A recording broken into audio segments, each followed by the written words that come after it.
Well, thank you for joining us today. I'm Darrell West, Vice President of Governance Studies at the Brookings Institution. So we are less than 100 days to the election. This is a historic campaign with far-reaching consequences for America and the world. The election is taking place at a time of COVID, a national recession, and public protest against racism. Today, we want to examine potential problems in terms of the campaign and how to address those issues. There are particular concerns about voting, social media manipulation, and foreign intervention in the campaign. At a time of COVID, many voters are worried about in-person voting and gathering in large numbers at polling places. And as a result of that, a number of states have moved to encourage mail-in balloting as a way to protect public health. But yet there are questions of whether states are ready for this and will have the personnel to count the ballots in a timely manner. There are also issues in terms of voting obstacles and voter suppression activities. Some states have cut the number of polling places and put obstacles in the way of voting. There are problems for minority neighborhoods, young people, and other groups. There's concern about the role of social media platforms in spreading false information and promoting racial divisions. And so we'll talk a little bit about what these platforms are doing and what they should be doing to address these issues. And then finally, there's the risk of foreign intervention. And this could take the form of disinformation campaigns, cyber attacks on critical elections infrastructure, and efforts to sow public mistrust about the integrity of the election process. To help us understand these problems, I'm pleased to welcome two colleagues from Brookings. Elaine Kmark is a senior fellow in governance studies and director of our Center for Effective Public Management. And Susan Hennessy is a senior fellow in governance studies and executive editor of Lawfare.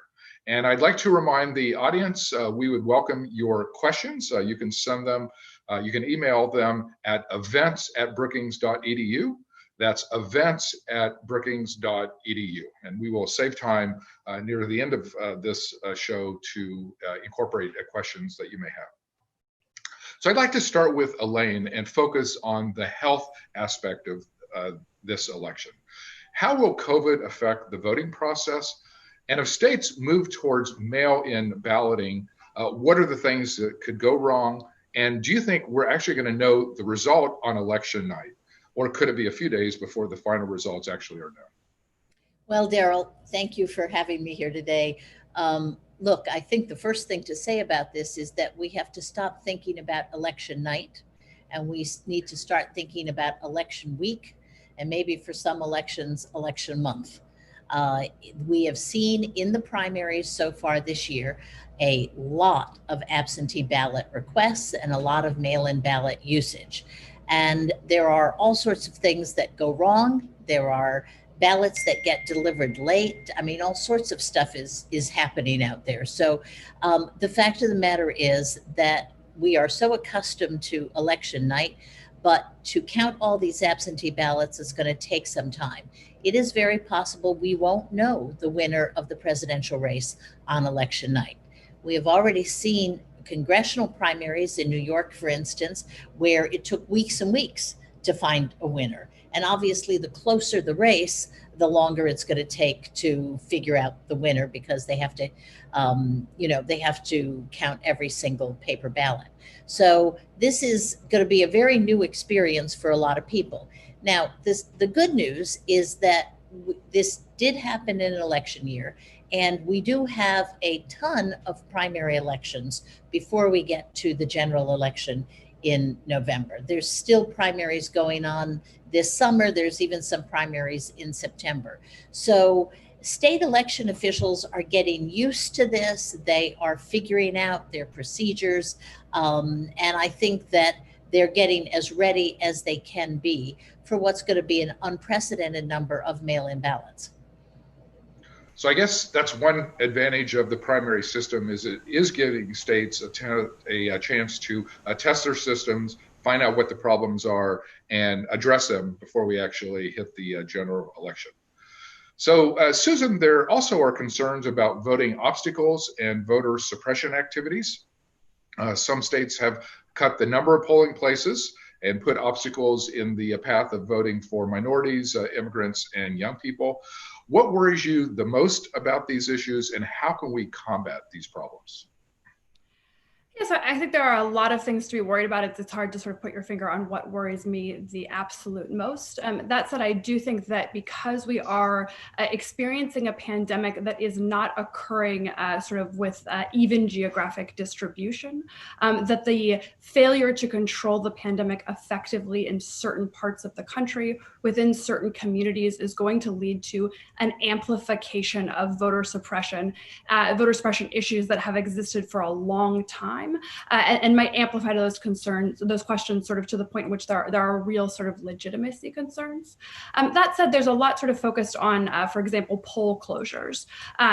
That's not necessarily a big conspiracy theory or a big conspiracy at work. You need poll workers in order to have lots and lots of polls. And so if you're sitting there right now and are really, really concerned about there being polling locations and being lots and lots of polling locations available, one of the best things that somebody can do right now is sign up to be a poll worker in your state. These are predominantly people who take these positions happen to be elderly, people who are going to be less able, less willing to assume those risks on election day. And so what we're going to see is sort of is a strain of existing resources. There's also sort of, not only are we having an election in a crisis, this is also the first election, the first presidential election that we're having after the 2013 Supreme Court ruling that rolled back key provisions of the Voting Rights Act and the 2017 expiration of the consent decree with the Republican National Committee that had very, very specific rules surrounding poll access, voter suppression sort of issues. And so this was already going to be a really, really difficult test of how those states could perform, how those jurisdictions could perform absent federal oversight and enforcement. And anytime we have sort of the ground conditions being as complex as they are in the pandemic, that's going to increase opportunities, not just for sort of the accidental or incidental chaos that's going to occur that might not be evenly distributed, but also for individual actors or individual states that want to target certain communities to prevent them or impede their ability to vote. And I think that's something we need to be incredibly, incredibly focused on in the lead up to the election. So I have a question for each of you. I have a new book out today about AI, co-written with Brookings President John Allen. And the book addresses problems of digital technology and what we can do about those issues. But one of the particular concerns relevant for our conversation today is the role of social media platforms in spreading false information and promoting racial division. So how are these platforms handling these kinds of issues? And what should they be doing that they may not be doing right now? Elaine, why don't we start with you? Yeah, I was going to say, well, the short answer is they're not handling it very well at all. They have at least acknowledged the problem, and Facebook and Twitter have been taking down, suspicious sites, etc. But it's a very, I mean, I'll give them some credit. They could be more aggressive than they've been. But I think the other thing that's going on here is a very difficult thing to counteract. And one of the debates in this community is what's the best way to take on the disinformation, whether it's disinformation about a candidate. For instance, one of the famous ones from 2 years ago was there was a mass shooting while Beto O'Rourke was running for Senate. And instantly it went up on the internet that the mass shooter had a pickup truck with a Beto O'Rourke bumper sticker on it, and this person was a Democratic Socialist. Well, none of that was correct. The picture that they posted was stolen from or taken from a website that advertised political bumper stickers, advertised how to buy political bumper stickers. There was nothing about it that was true. Now, the question is, what do you do in that instance? And some of the debate is, some of the people studying this have thought, well, in a way, it's the wrong handling. They're actually, by attacking it, people are actually spreading the news. Others have suggested, the way to handle it is simply to be factual. In other words, not making fun of it, not saying, oh my God, this was terrible, but simply to say, no, no, no, that picture is not the picture of the pickup truck of the shooter. That picture came from this site that was inaccurate. We saw this with the hydroxychloroquine issue. When the president suggested maybe you should drink that to prevent COVID-19, the left wing went crazy making fun of it, right? I mean, putting out funny pictures and things like that. And the suggestion was, well, maybe instead of it saying to the voters or to the citizens, hey, this is a problem, they just thought, well, the president said this, so of course the Democrats are saying that. And that maybe the best response would have been a little bit more muted. So there's a debate going on now. How do you counter this information? And some people seem to think that getting to the underlying sponsors of the information, figuring out who really sent this and then letting that be known is somewhat more effective than either trying to make fun of it or trying to say, this is terrible, this is terrible, this is a lie, which has the ironic effect of actually spreading falsehoods even more. So this is the tricky debate we're in the middle of. So Susan, your thoughts on the role and the responsibility of the social media platforms?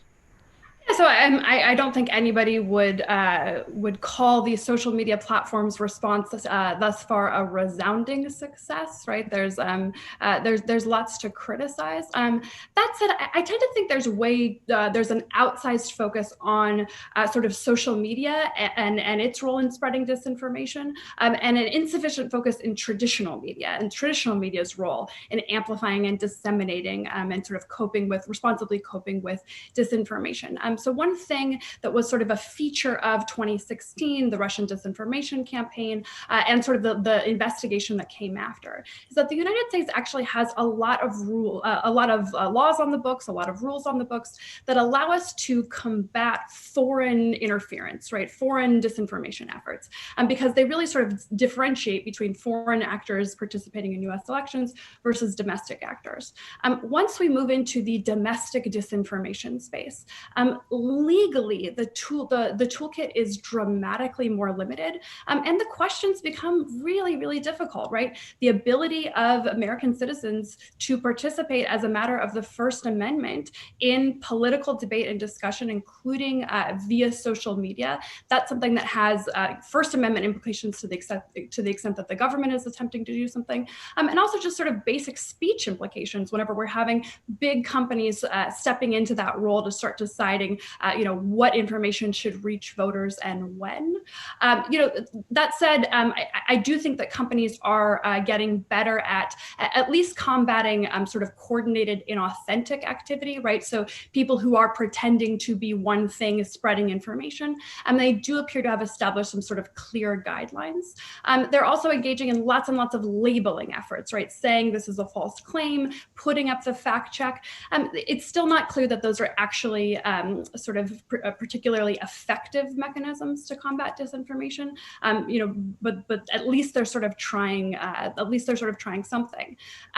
Going over to sort of the traditional media side, and that's an area that sort of post 2016, I think remained really unexamined. And that's that, yes, there were Facebook ads and disinformation campaigns on Twitter pushed by the Russians. But at the end of the day, the reason why that was such an astonishingly successful operation on the part of the Russians is because traditional media picked up those hacked and leaked emails and reported them far and wide. And so we're getting closer and closer, right? So the period in time in which in 2016 we saw the original sort of hack and dump of emails tended to be, it was right around in July, around the conventions. And so we're moving into a period in which, to the extent we're concerned about either genuine materials being hacked and dumped or inauthentic, false materials being sort of pushed out into the public, this is the period of time in which we need to be concerned about that. And it's not clear to me that traditional media has really really learn the lesson about how to responsibly report on information, and not just focus on sort of the salacious details or the substance itself, of course, actually amplifying those efforts, but also explaining to individuals where the provenance of that information, why they maybe need to be skeptical about it, and also starting to think about potentially obligations not to report information that would otherwise be true and newsworthy, because it ends up sort of undermining core principles of democratic participation and legitimacy. That is a very interesting point. So, Elaine, Susan has highlighted this issue of foreign intervention, and of course, that could take a variety of different forms. So, she mentioned hacking emails and dumping them, disinformation campaigns, something people worry about. Cyber attacks on the critical election infrastructure, like could there be disruptions of the actual voting process and interference with the actual infrastructure? And then also, just general efforts to sow public mistrust about the integrity of the election process, and whatever the outcome is, to cast doubt on it so that Americans do not have confidence in the integrity of the process. So which of these things do you think are the most worrisome, and what should we do to guard against these types of problems? Well, let me take the first one first about the integrity of the election process and hacking in. On the disinformation front, one of the things I think we're going to see more of this time is not just Russian disinformation, but we're going to see homegrown disinformation. We already saw that in 2018. We've seen that in the primaries. In other words, what the Russians did, and sometimes it was kind of sloppy with misspellings and obviously off English, a lot of people are going to do who are American citizens and who are just playing this game. So I think we have to watch for homegrown disinformation. I think on the question of getting into the election architecture itself, one of the ironies here is that before COVID even began, election administrators around the country were doing an interesting thing. They were adopting paper ballots. They were adding to their election systems verifiable paper ballots in order to have a paper trail for recounts. And that was happening in about 22 states. It was a trend, and it sort of struck me as, wow, here we are in the digital age and we're going right back to paper ballots because they can be stored in a room safely and recounted. Well, the irony here is that in many states, swing states included, we're going to have a huge number of paper ballots because of absentee voting. Now, Igor and Svetlana and Boris might be able to hack into an election system, hack into an online system. It's going to be a little harder for them to get into that room in the state capitol, which are always carefully guarded, to actually try to do something with the hundreds of thousands of paper ballots that are going to come in. So we're going to have a kind of interesting election where it's an old-fashioned election, and a lot of it is going to be counted. Now, what some people have been doing is trying to cast doubts about the sanctity, if you will, of a paper ballot election.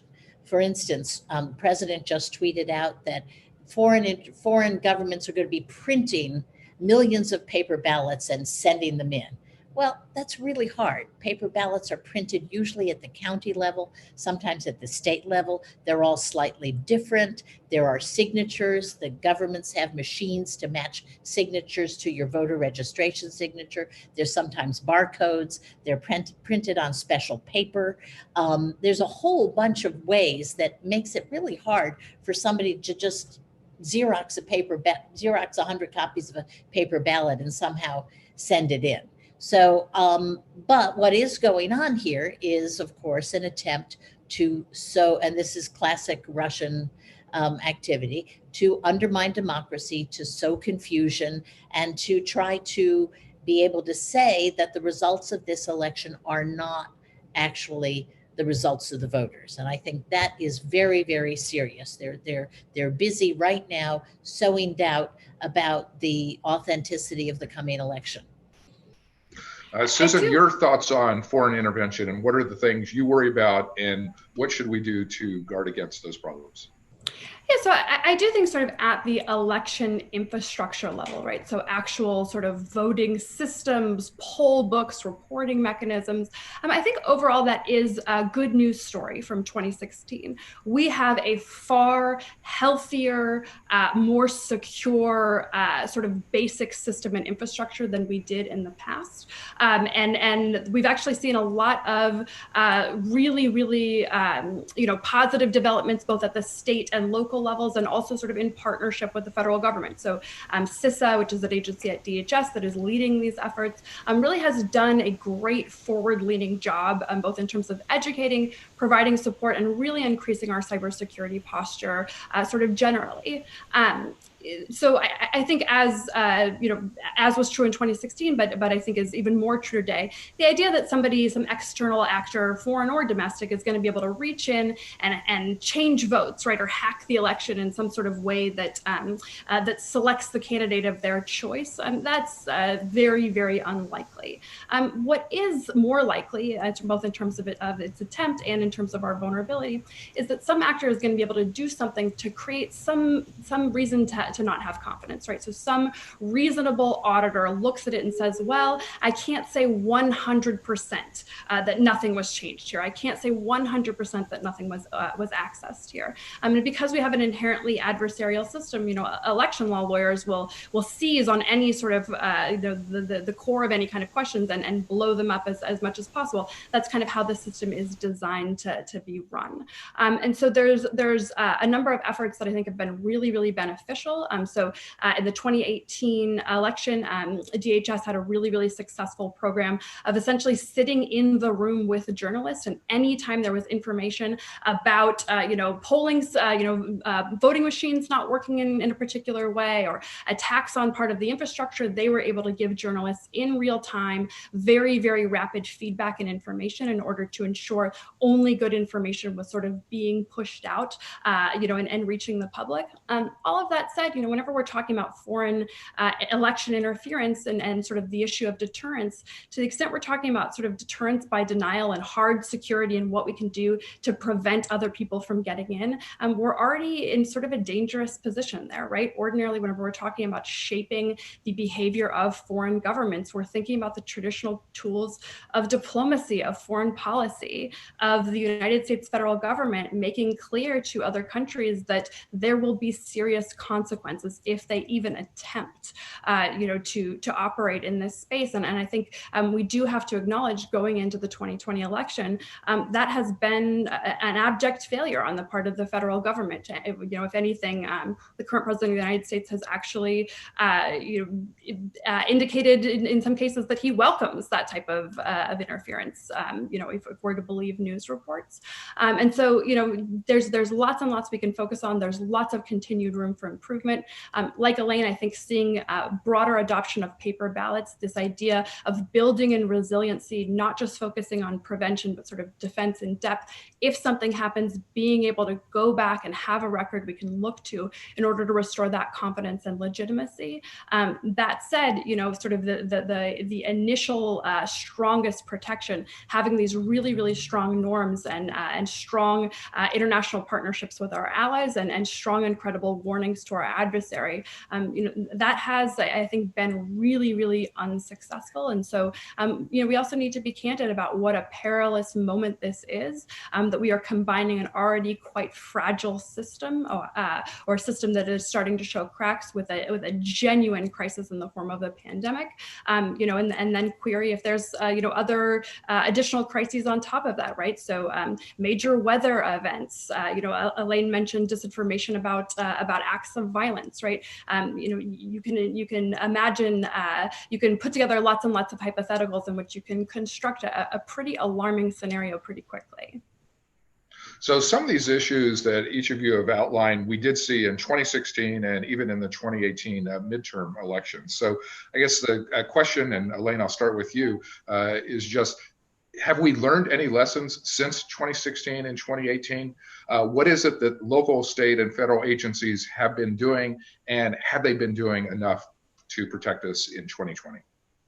Well, that's a good question, Daryl, and Susan alluded to this.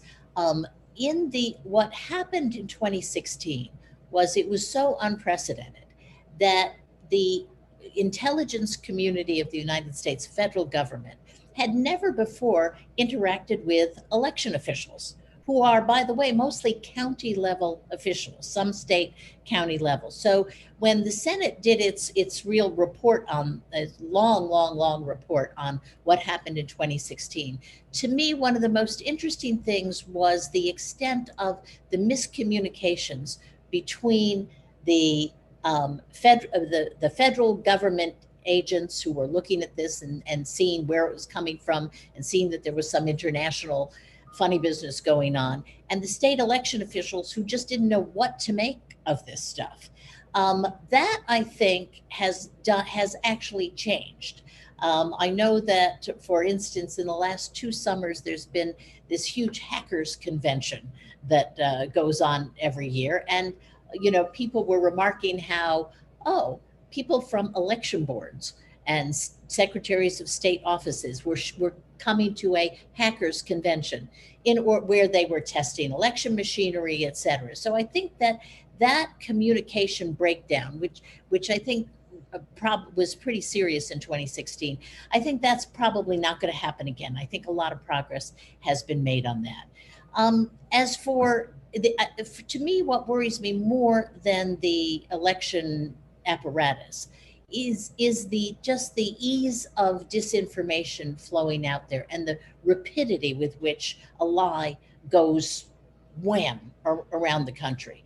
And I think we have a good kind of head start on the election machinery. I don't think we have a very good way of coping with just flat out lies and stuff that gets dropped, say the day before election day, about Joe Biden or even about Donald Trump. I don't know that there's that much, but you know what I mean. I think that's really the problem that we're not able to cope with very well. Susan, are local, state, and federal agencies doing enough to safeguard this election? I think they're doing the best they can. And let's keep in mind, we tend to think about elections as only occurring every 2 years or every 4 years.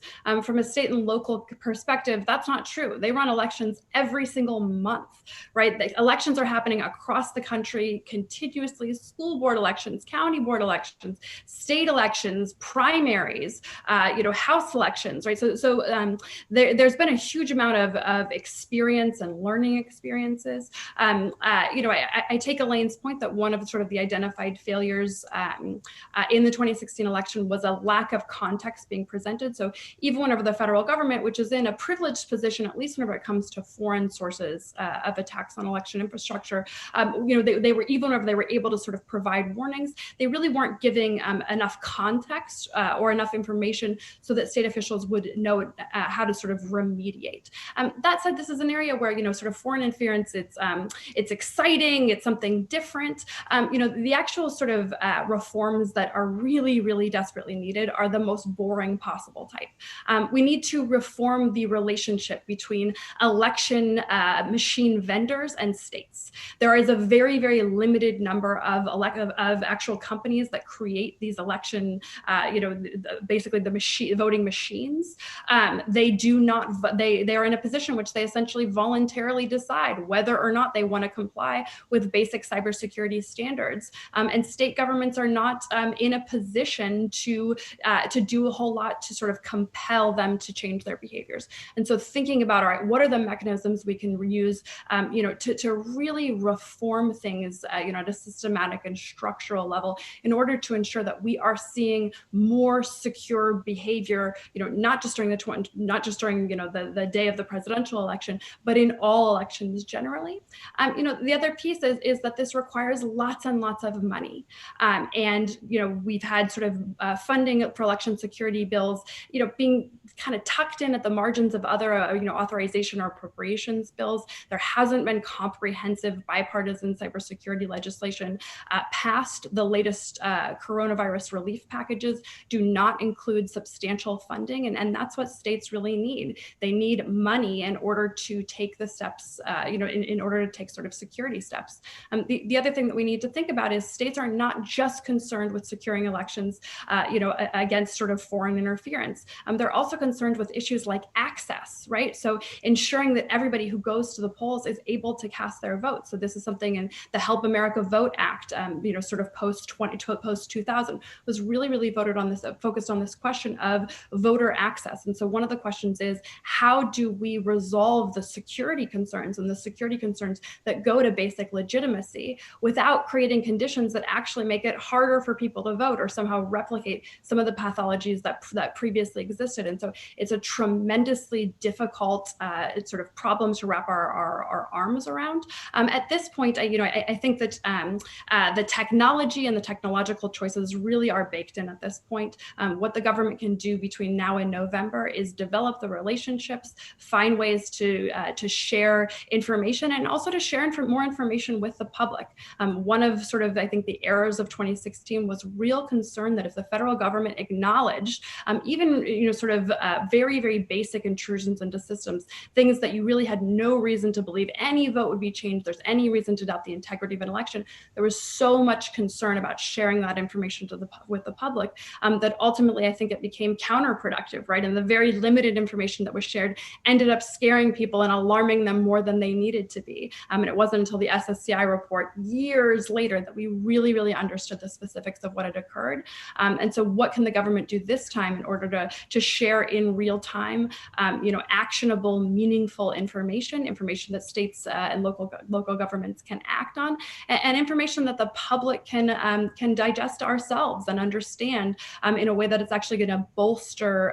the legitimacy and sort of integrity of our systems, because it feels like we are engaged in a fair and fundamentally transparent process.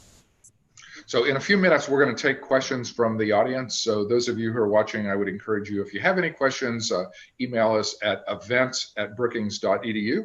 That's events@brookings.edu, and we will get to as many of your questions as is possible. So Elaine, one of the things Susan mentioned a while ago was the role of the media. How should journalists think about these election problems that we've been talking about here today? And how can they help the American public understand any problems that actually come up this fall? There's a very big role of the media in this. First of all, on the disinformation front, one of the things we think we're learning about coping with disinformation is that when the source of a lie is publicized, that is actually more effective at cutting down on, say, the views of a certain page or a certain website than trying to combat the lie from the other side of the aisle. And so the media can have a huge role in simply publicizing the source of disinformation, particularly when it's foreign, or particularly when it's the other political party doing it clearly for the purpose of mischief. The second thing I think the media can do is really help voters understand how to vote during a pandemic. So understand that their polling place that they've gone to for the last 20 years may not be the same polling place, because there will be fewer polling places, helping people understand what the deadlines are for applying for your absentee ballot, what you have to make sure to do to make sure your ballot is counted, all of those things. And then I think finally is the media has to not panic on election night. Because I mean, we had a little example of this with the Iowa caucuses. Now, granted, the Democrats had some mess ups in the Iowa caucuses, but the media went completely berserk because they didn't have results out of the Iowa caucuses by 11 o'clock p.m. Eastern Standard Time, which, by the way, was 10 o'clock p.m. in Central Time. And it did take another 2 or 3 days, but we probably had the most accurate Iowa caucus count that we've ever had, which is another story. And I think the media has to simply say, on election day, there's going to be two sets of voters. There's going to be the voters who voted in person, and I'm sure they'll have some people there at the polls reporting on them. But then probably there's going to be more than 50%. That's my guess now, is it may be as many as 60 to 65% voting absentee. Now, there's no way, other than some very rough polling, but even that I think would be hard to do. It's going to be really hard to figure out what the absentee ballots are. So if the press goes ahead and starts naming winners based on the in-person voting, and then 2 weeks later all the absentee ballots are counted and the election is reversed, the winner is not the winner, that causes suspicion. People are going to say, oh my God, that there was all sorts of funny business, the election was rigged, etc. So the media is really going to have to be disciplined. They always want to jump out ahead and declare the winner and make the news, and they all compete vigorously against each other to call states on election night. They're not going to be able to do that reliably this time around. And if they do jump the gun, then what's going to happen when the real results are in, if they're different, if they make a mistake and the probability is high there, then you're going to add to this sense of distrust. Oh, the system was rigged, people were cheating, there was corruption, etc. That is exactly what the Russians would like to see about this election. And frankly, a lot of Americans, they're playing into this. It's very serious, and I think the media has a huge role. So, Susan, you've already talked a little bit about the role of the media, but what would you like to see journalists do in terms of the way they cover this campaign and how they cover potential problems that may pop up? So I'll sort of limit myself to the election security issues of the campaign, right? And sort of the basic legitimacy questions and sort of grappling with the disinformation, because of course there's much broader questions about how the media covers the two candidates in question that are, we could have 15, hours of this panel and not even sort of begin to plumb those steps. But look, certainly Elaine's right, resetting expectations about the timelines here, and also in advance, helping people learn how to vote. That, look, the media is a civic institution, and I think can embrace civic responsibility. Having people, educating people about what voting election night is actually going to look like, what the voting process is going to look like for them, because to the extent that we are looking at something new and novel, that is always going to be a world in which people are most concerned, right? And things seem illegitimate because they seem unfamiliar to them. And so I do think that if the media can start having a conversation with the public right now, hey, this is what voting is going to look like. This is how you fill out an absentee ballot. Here are the rules and sort of the information you need to have in order to not have your ballot be invalidated. And then be prepared sort of to go into election night, understanding that ultimately these are going to be state-specific questions. And there's always a desire in a presidential campaign to really, really focus on the federal government. But the federal government doesn't have that much of a role here, actually. This is driven predominantly by state and local governments, and it is covered by state law. So there are going to be 50 different laws that govern when questions arise, whether or not they're very, very big ones or little tiny minor ones about, hey, does this ballot count? Or what do? We saw this sort of weird thing happen in a system. How do we respond to that? Hey, this person got in line, but they weren't able to vote. They showed up to their polling place and it looks like their voter registration isn't on file. All of the rules that govern that, there are not uniform federal rules for that. Those are different state-specific rules. And so understanding that, one, this is going to be a much longer process, and two, as we're starting to have discussions about issues that are inevitably going to arise on election day, being in a position to have a sophisticated, nuanced discussion, based on the relevant jurisdictions in question, I think that's going to be a really tremendous public service. The other thing is, I think a lot of the media tends to be focused predominantly on the presidential election. That's perfectly understandable.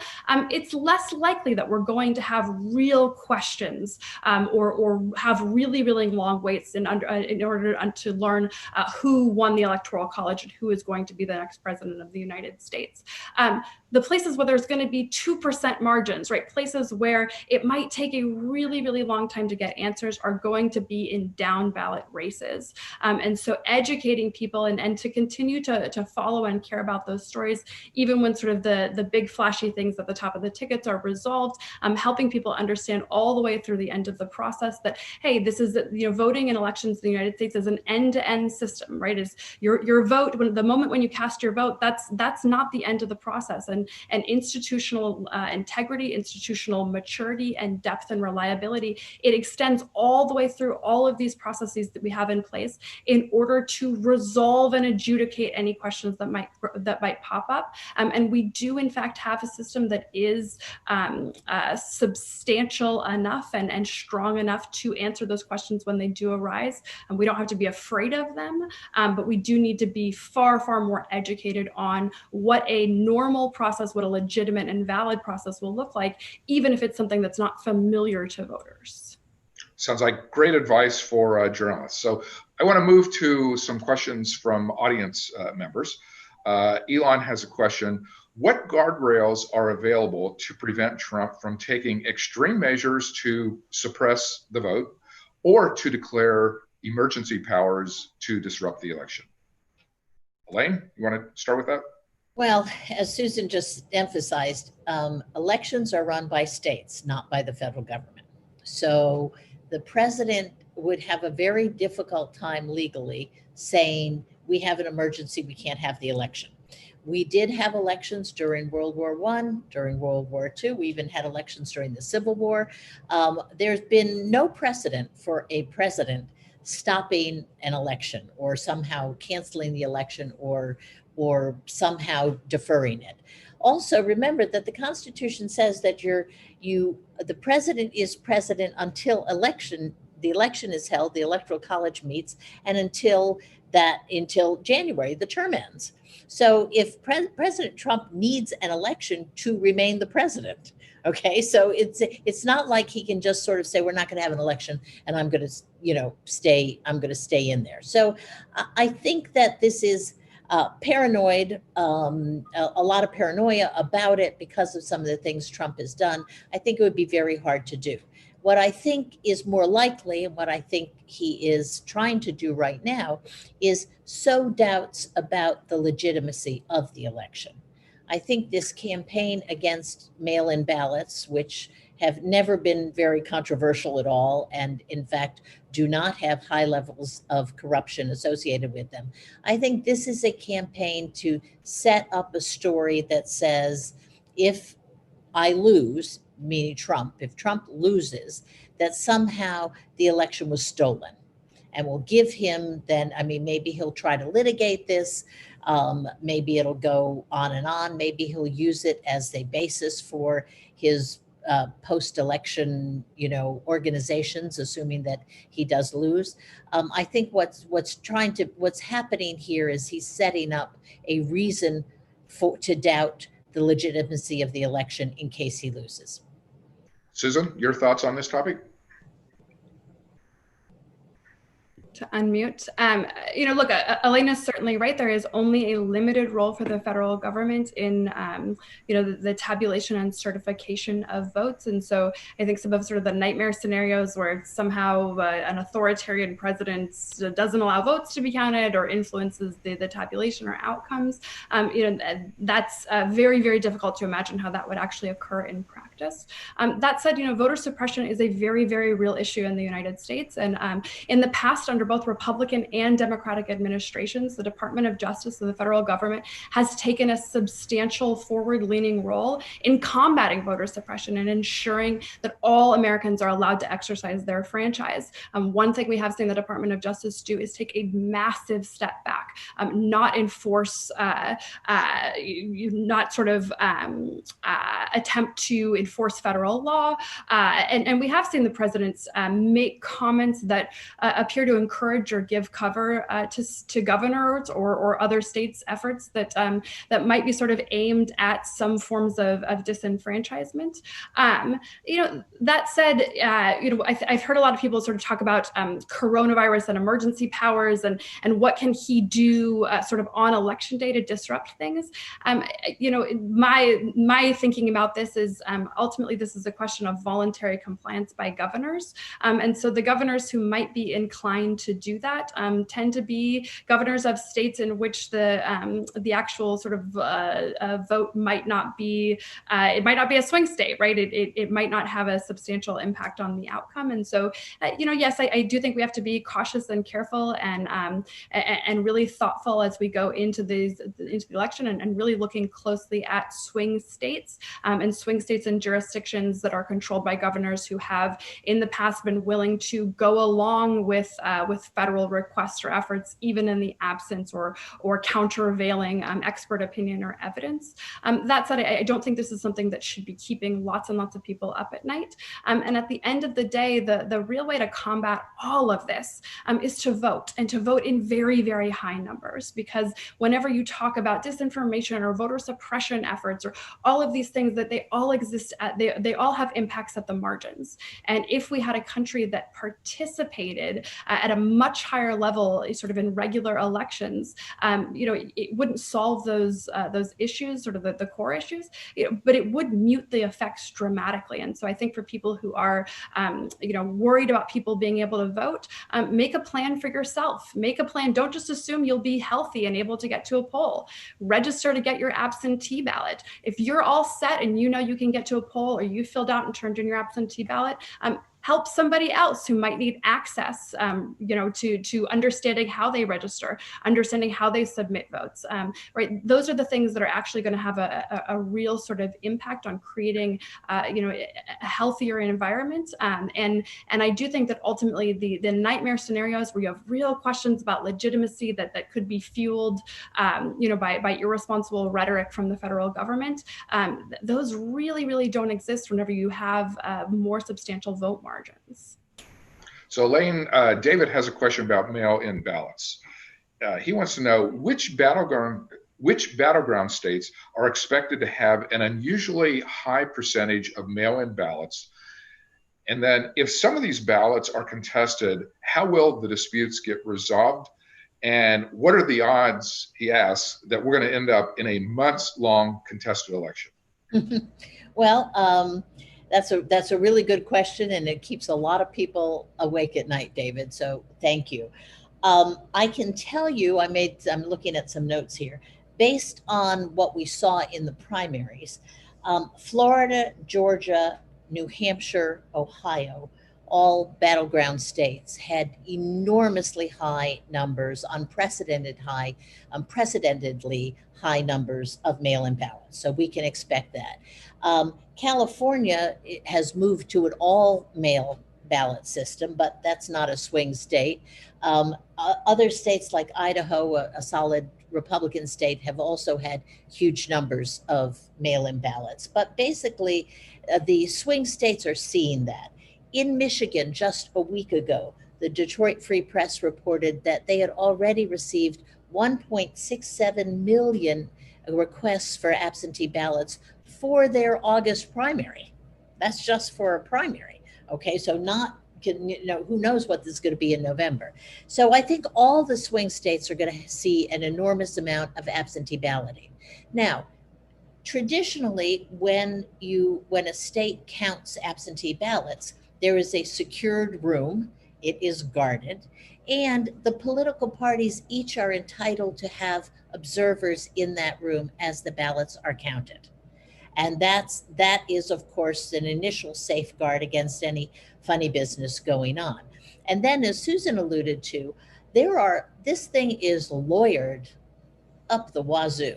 I mean, there are literally thousands of lawyers mobilized by each political party, especially during a presidential election, to watch what's going on at polling places. And then, of course, this time I think the emphasis is going to shift So because they're going to need a lot of lawyers to watch what's going on as the counting progresses. Then as you get to that point, you may get into the questions that we haven't seen since Florida in 2000, where the two parties are saying, oh my God, look at this ballot. Did they mean to vote for this person? The vote's unclear. How do we count this? If it's a razor thin margin, those ballots are going to be really, really contested. I suspect they'll go to court, etc. Usually, however, if the margin is, 2, 3, 4 percentage points, there are not enough of those ballots to really matter. But remember that the one advantage of competition in elections, as with competition in between car companies, et cetera, is that everybody's holding each other accountable, right? And you've got, believe me, the stakes are high. I think there's something like 50,000 lawyers mobilized by each political party in a presidential election year to watch this thing. So they're not going to just let everybody go off and count the ballots themselves. This will be closely watched. And I think the one thing that the president, in his typical narcissistic way, is forgetting is that he is not the only person on the ballot. There are lots of people down ballot. There's Republican congressmen running for re-election. There's Senate races, gubernatorial races. There's county commissioner races on the ballot. So there's a lot of people who are interested in making sure that the system is honest, straightforward, and that the ballots are counted in a good way. We just have to realize that it's not going to be quick. Let me put one date in your mind, December 14th. That is the constitutional date for the meeting of the Electoral College, which some people don't realize, but the electors are real people and they actually meet in state capitals on December 14th. So you basically have between November 3rd and December 14th to get this done and get it done right.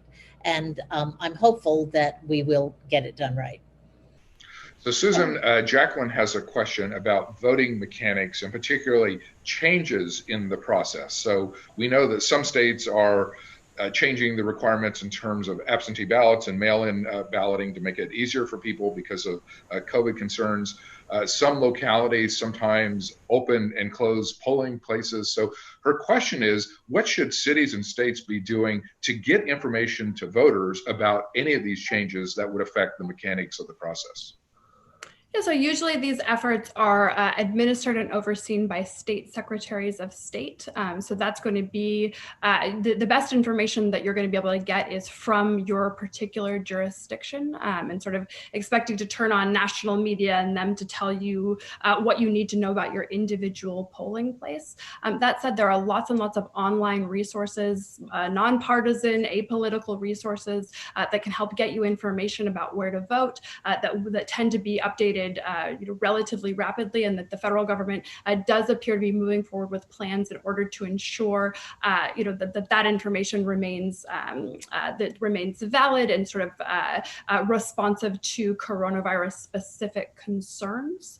So to the extent that there's any question about where to go and vote, changes, information you see on Twitter or elsewhere on Facebook and on the internet, really going to your state sponsored resources is going to be the best place to get reliable information. That said, look, I don't think anybody looking at the primaries that have occurred over the past few months would be glib in answering your question, right? There is lots and lots of evidence that we are not able to handle these disruptions very well, that this is a period of time in which we are especially susceptible to that.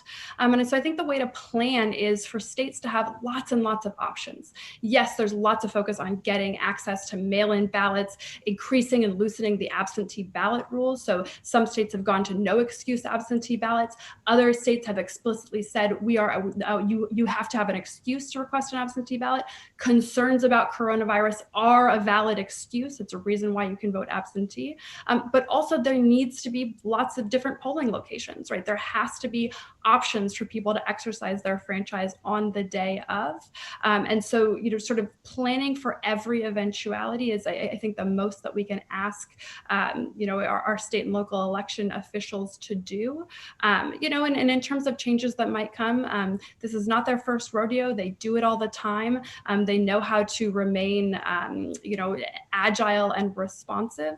And I do think that this is an area in which we can trust the media to look really, really closely. And so very few things are going to happen without the public being aware of them, without armies of election lawyers sort of being deployed.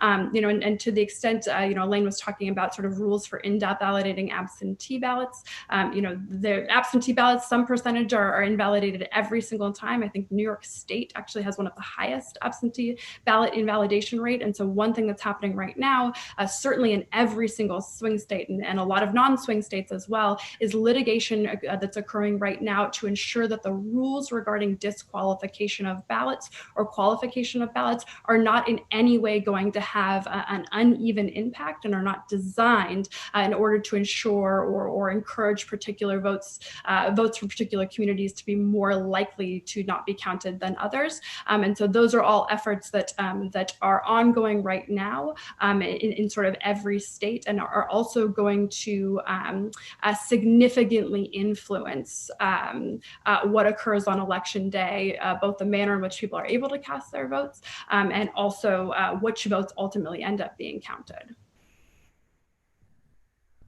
So Elaine, Dean has a question about the post office, and basically it refers to the proposals to reduce the budget of the post office. And Dean wants to know if there are budget reductions at the post office, how is that going to affect this move to deliver the vote by mail ballots, and how could it affect the process? Well, that's a very good question. And of course, the post office has been in financial trouble for many, many years now. This is nothing new. They do have considerable borrowing authority, which they have used to keep them up and running. And that's why we have a post office that is, in theory, in debt, but still keeps delivering mail more or less on time. There's two things that are built into the system. First of all, there are laws that require that the post office forward a ballot, if it's an absentee ballot, even if the ballot doesn't have postage on it. So that's an interesting way that the post office will keep forwarding those ballots. Secondly, lots of states are moving as they're going through this process of adjusting their systems, as that Susan was talking about. One of the things they're doing is they are extending the days on which you can receive an absentee ballot and have it counted. So some states it's up to 5 days after election day. Some states it's as many as 10 days after election day. So that accounts for the fact that, as we all know, sometimes the mail can be really slow. So as long as it's postmarked on election day, it can get counted even if it arrives late, even if it takes 5, 6, 7 days to arrive at the state election headquarters. Now, the tricky thing that has come up in New York State is that some of these ballots were simply passed through the post office without a postmark on it. Obviously, the postmark's kind of important because we don't want people voting after election day, right? Thinking that they knew the winner and either getting on the bandwagon or saying, hey, I want to change that. So we don't want people voting after election day. But that's tricky. That is now in litigation in New York State. And I think a lot of states are going to have to figure out what to do about ballots that arrive without a postmark. Almost all the state laws are very clear that the ballot has to be postmarked either on election day or sometimes the day before election day. When there's no postmark, nobody quite knows what to do. And I think that's being litigated right now. And I'm hopeful that this will get cleared up before November. Okay, Susan, we're going to give you the last question. It's from Lisa, and she wants to know how much of an impact does disinformation and social media manipulation have on down ballot races? So, a lot of our conversation is really focused on the national races and the presidential race in particular. She wants to know about these down ballot races. Are they at even greater risk, or do they face different types of risks from some of these problems?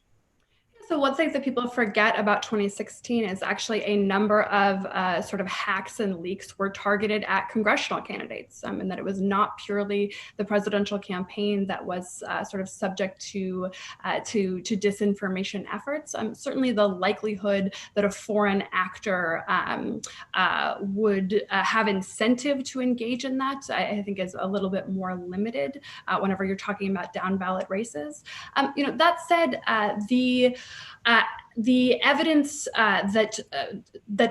the evidence of what extent disinformation or social media disinformation campaigns have on voting behaviors at all is highly contested.